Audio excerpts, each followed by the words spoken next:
Ano pa ba? Wala na akong maisip. Papasaya sa akin. Sarili ko na lang. Wala akong maisip. Mental block na ako.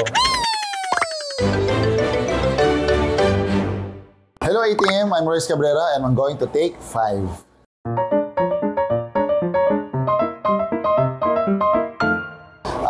Hindi ako minom ng gatas. Matutug ako ng gitara. Mahilig ako maglaro ng chess.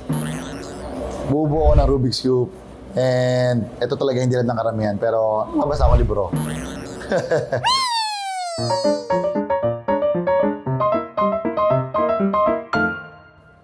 Food, halaga.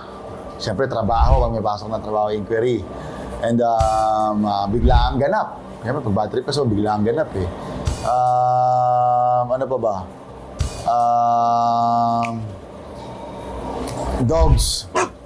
Pag bad trip ako, inawaan ko lang sila. And ano pa ba? Wala na akong maisip. Papasaya sa akin. Sarili ko na lang.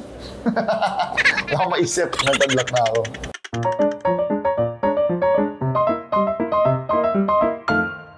Able to read mind. So yan. Invisible. Nakakalipad. Kaya kong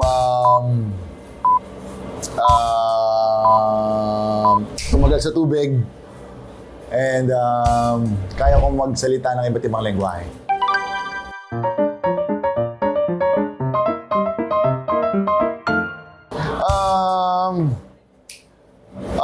Ako talaga gusto ko mga biopic na mga character talaga, mga true to life story. Duality, personality, split personality. CEO, boss ka ng mga company. Yung ano ka, pinaka low life na tao, hindi naman sa low life, pero parang alam yun, talagang hirap ka sa buhay from scratch bibigay.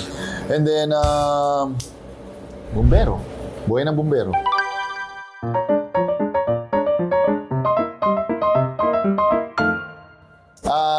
Ano kaya?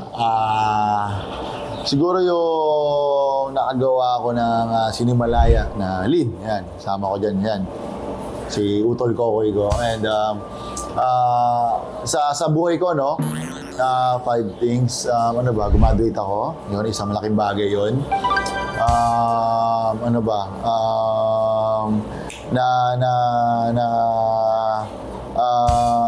May mental block ako. Siguro yung nakasama ko yung family ko mag-travel abroad. Siyempre, bira din yun sa amin. Ito, pinagkitiwalaan ako ng Sparkle, ng GMA, nakapasok ako dito. And I'm able to do mga episode ng mga lead roles. Laking bagay yun, magkatiwalaan nga. Mga kapuso, iniimbita ko po kayo na patuloy na subaybayan at suportahan ng Slay. Ayan, gabi-gabi po yan, Monday to Thursday, pagkatapos ng mga Batang Riles.